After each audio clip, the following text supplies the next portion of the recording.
Before we get started, I want you to consider this.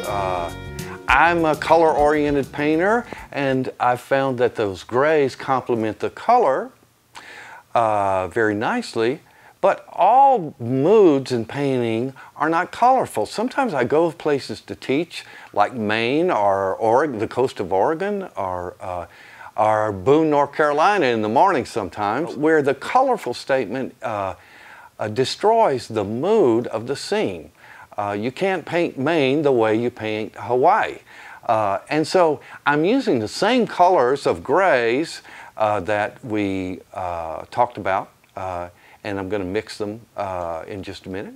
But consider this: if a little bit of gray enhances a colorful painting or complements a colorful painting, then the opposite is also true. If we want to paint the gray scene, or the gray day, or the misty day, the moody scene, that a little color then complements the moody or the gray scene. So it's kind of a fun demo to do, and anytime you're up in Maine and you're an artist and you have an easel, you have to paint a lighthouse. So here we are in Maine, pretend, I guess, that we're up here in Maine and we're going to paint a lighthouse. And we got it drawn off on our paper. We're about to mix some grays. And the tourists come by, as they often do. They're eating ice cream and walking around. And they strike up a conversation, and sooner or later they always ask, do you mind if we stop and watch you? And with this demo, you tell them, please, I'm used to people watching me paint. It won't be a problem at all. Please stay and enjoy yourself. So here we are on a gray day in Maine, and we've got our tourists watching our every move. I'm going to mix big puddles of gray. That's kind of key to this demo. Notice that I'm going to make a lot of gray, more than enough. And when I wet the page down, I'm getting the page extremely wet. In other words, I want a lot of movement, a lot of granular movement on the page. So those two little hints will help you out a little bit. A lot of water, a lot of paint. Here we go. Okay, first thing we're going to do is mix a big puddle of gray. I need a lot of it to cover most of this page, so I'm going to go ahead and squeeze out a good portion of cerulean blue on one side of this palette. And then I'm going to get my Halloween orange, and I'm going to squeeze out on this side of the palette.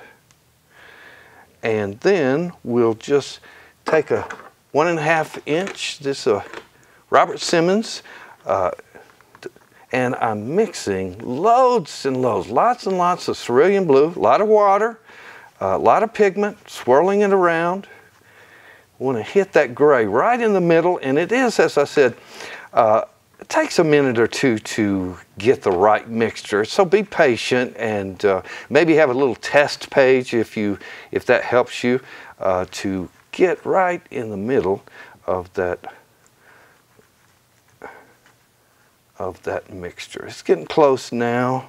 That's a little bit warm. Okay, now it's starting to look right. That's about right. So I don't know if you can tell, but it was a good bit more cerulean blue, and I have a lot of that paint out there. I'm swirling around, and so that's ready to go. And that's key. Have the gray. The sooner you bring that gray into what we're going to do, the better off you'll be, because it'll granulate and blend across the page. So now I'm taking the brush. This is not a wash. I'm just wetting down and carving around the whites that I want to save. I'm going to paint a little bit outside of the lines here. I'm going to come in, and I'm really getting this nice and wet. That's very key. And just coming around, getting some big areas blended, wet, painting through the drawing, and we're carving around just the areas that we want to save as light. Notice how much I go back and add more and more water to this. I want lots of movement here, lots of blendings. That's the key. And we'll cut in here, save a little light down there.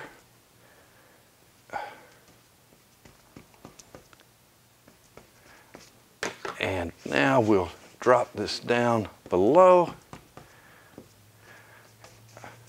And once again, notice I'm going back and really, can you see it moving? I'll put a little bit of gray so you see how much water. That's so important to this,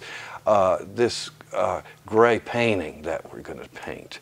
And we'll just get it nice and wet, nice and wet, nice and wet. And now we'll come in and we're going to paint the grays, the neutrals of Maine. And so now we stop talking to the couple. They're sitting on the log. The kids have the ice cream. And you tell them, excuse me just a minute, I'm going to go in and paint the beautiful, beautiful grays of Maine. And right about now, you can hear some whispering going on. But that's okay. This is Andrew's Turquoise, another very tropical, very gorgeous, exotic color. You don't have to use all the colors I'm using here. It's just kind of fun to play around with them. We'll come in with a nice Gamboge yellow into that mixture. Boy, you can really hear them whispering now. And sometimes they're telling the children to look away, but that's okay. And why not? We're even going to sneak in just a little bit of spring green into that. Now, that is something else I want you to consider, is these are all lighter colors, and I need to come in right now. Here, watch me. I'm coming in right now and bringing that gray, that beautiful gray, right over those colors. And you get these gorgeous blendings. It's running around the white. Look at these gorgeous colors. It seems to me that anytime we paint a moody scene just gray, light gray, middle gray, dark gray, it tells the story, but there's no lusciousness, no enjoyment in the grays. It is when we bring in just a little bit of the complement to gray, which is color, that the color comes alive.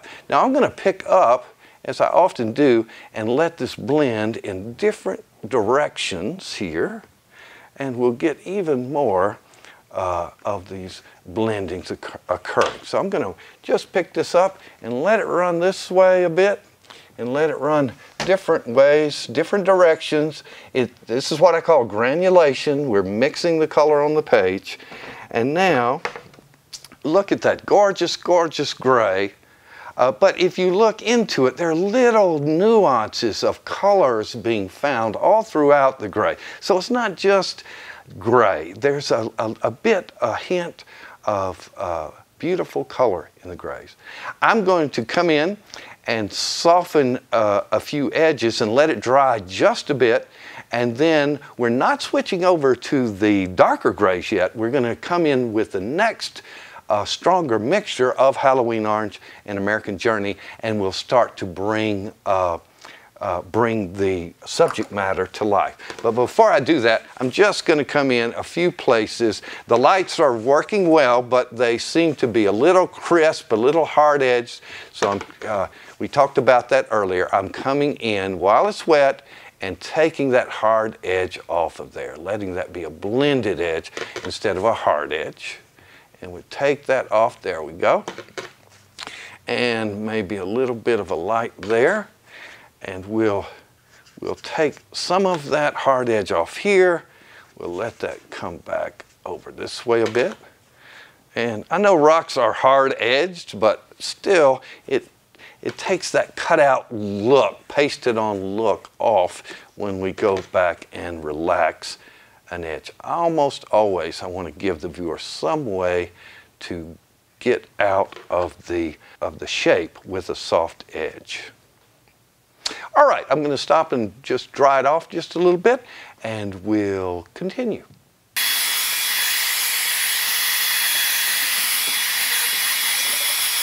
All right, we've stopped and dried off the painting, so we're going to continue with Cerulean Blue and Halloween Orange, but we're going to mix it a little more densely. It will start dropping down the value a little bit. Also, I'm going to use the warmer and cooler mixture, so I'll have a cooler gray and a warmer gray as well. I want to have as many varieties of gray as I can probably stretch out, and so it's not just the same note of gray being repeated over again. So I'm mixing more of the gray. We're going to grab a brush here, and we're mixing. I'm going to get a little bit of that water. So the gray that we mix is a little more pigmented. I want to hit it right in the middle. Again, I don't know, but it seems to me it's 3 or 4 parts Cerulean Blue to 1 part Halloween Orange. And so we come in, and we're going to drop that down. What a gorgeous gray that is. And we'll just drop down this a little bit and let that go a little bit darker. There, there. And we'll bring this, bring this over here. And let's have a little bit of an edge there. I know I need to come in. As soon as I get this done, I always go back and relax some of those edges so that they're relieved of this cutout look. And these cameras are a little bit hot in here. And so I'm going to stop and pick up another brush and reach over, get some of the excess water out, and again we'll come in and relax that edge. It tells the story of the turret being more rounded. We'll let this shadow cut across here. Beautiful gray. Going to use that same gray in the faraway trees in here. That tells the story of faraway foliage. And we'll go up again and tell that a little stronger pigment. That I want to exhaust these early grays before I let myself go to the darker ones. And so it's just a demo, time's running, but I take my time and allow this to be many different shades, values, and temperatures of gray. So we're gonna wet that down and bring a nice big piece of gray into that. And now that we're getting down to the rocks, I'm gonna mix a little bit cooler gray, and we'll also mix a warmer gray. We'll let this blend on the page. I'm going to stick a little more Halloween orange into it and let it be a little warmer there. Maybe we can stick a little bit of warmth up into there, a little bit of reflected warmth up into there. And I want to let that far away landmass be a little bit more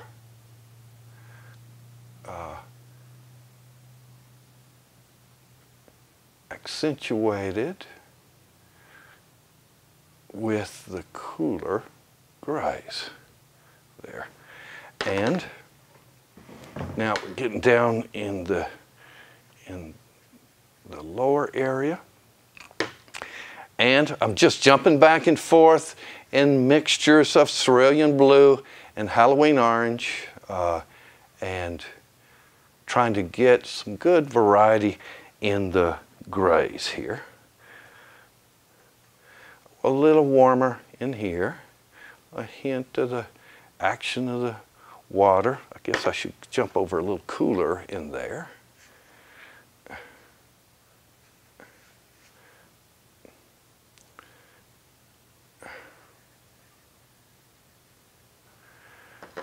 And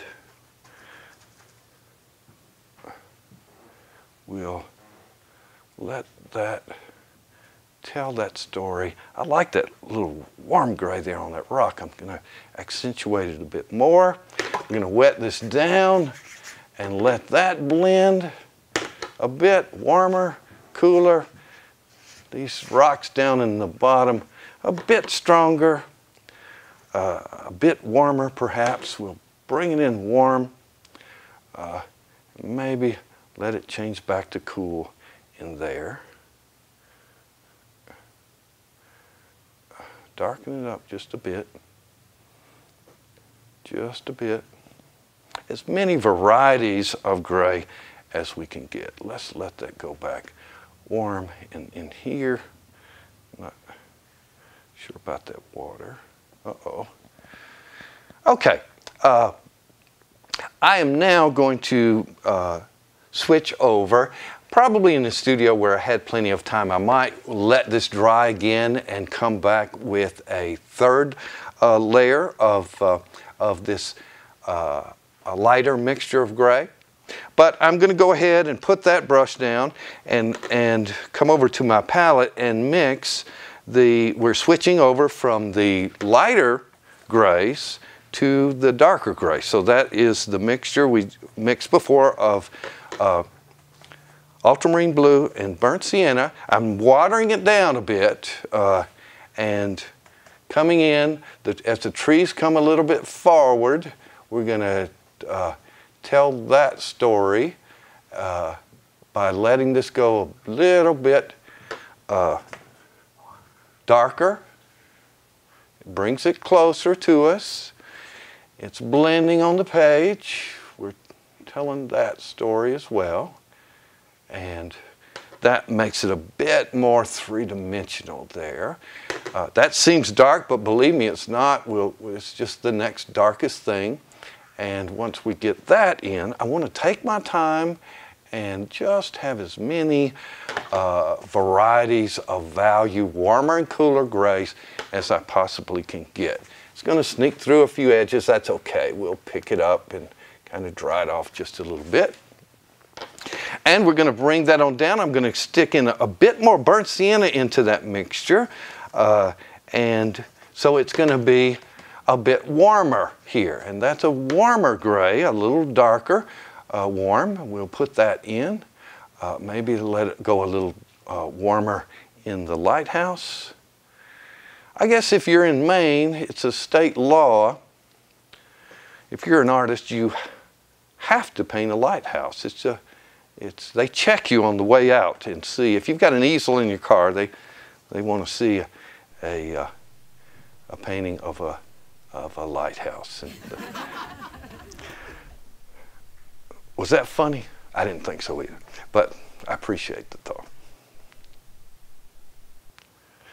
Beautiful, lighter, darker, warmer, cooler grays.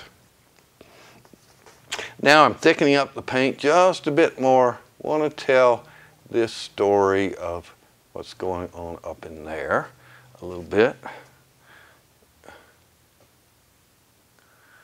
And let that blend down a bit. Is this dark enough? I thought it was.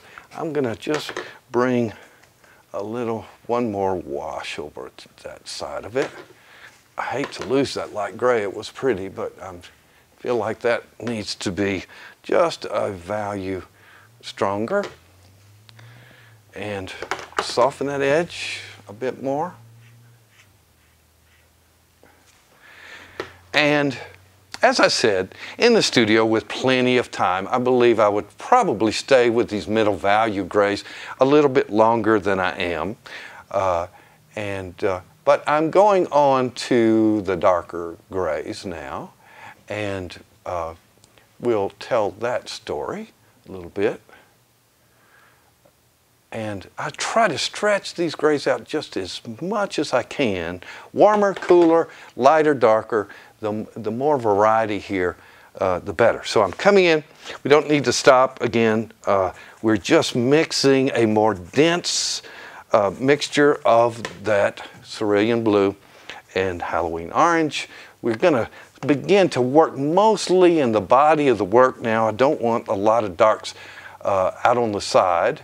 And we'll come in and let this get a little bit of a strength in here,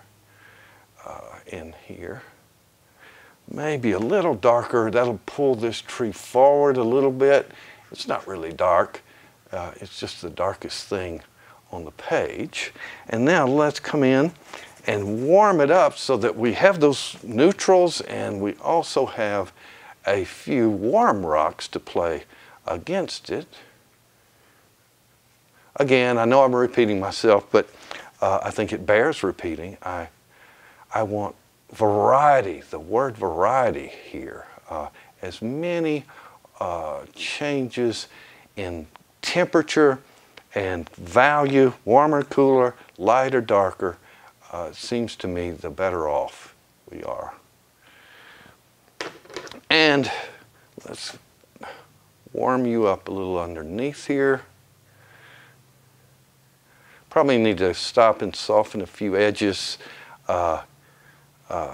Maybe just a little more definition, texture, that kind of thing down here. Let's let that warm, let's make that a nice warm rock.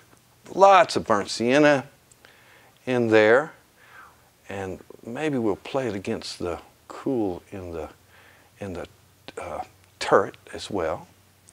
A little bit more in here.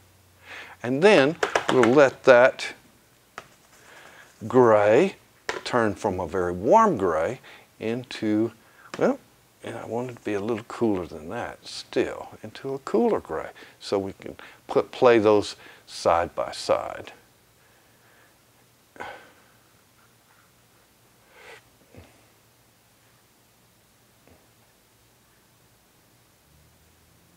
Don't want to get too fussy. Now we'll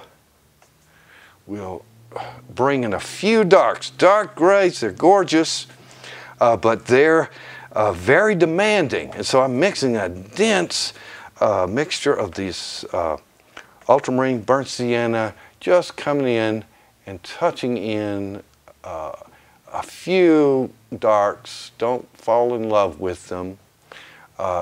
In strategic areas that will be a little more demanding, not playing around the less important areas and not in the peripheral parts of the painting.